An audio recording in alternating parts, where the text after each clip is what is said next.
দেখি আপনার ইসলামিক জ্ঞান কতটুকু। চলুন শুধু নিজের ঈমানি জ্ঞান দিয়ে উত্তর দিন।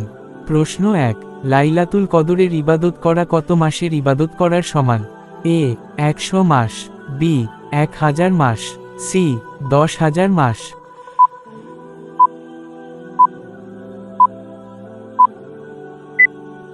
উত্তরটি হবে অপশন বি 1000 মাস। প্রশ্ন 2, ইসলামের 5টি স্তম্ভের মধ্যে রোজা কততম স্তম্ভ?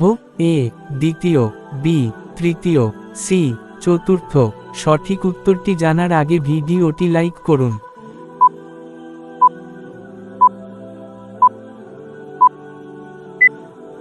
উত্তরটি হবে অপশন সি চতুর্থ।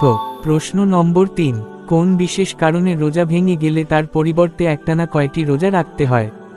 এ 30টি, বি 60টি, সি 90টি।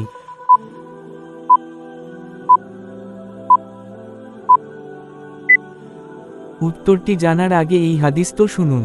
রাসূলুল্লাহ সাল্লাল্লাহু আলাইহি ওয়াসাল্লাম বলেছেন, তোমাদের মধ্যে সেই ব্যক্তি উত্তম যে ব্যক্তি নিজে ইলম শেখে বা অন্যকে শেখায় বা শেখার জন্য আহ্বান করে।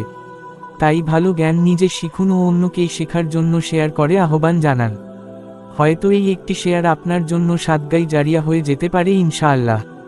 সঠিক উত্তরটি হবে অপশন বি 60টি। আপনি কয়টি উত্তর দিতে পেরেছেন কমেন্টে জানান।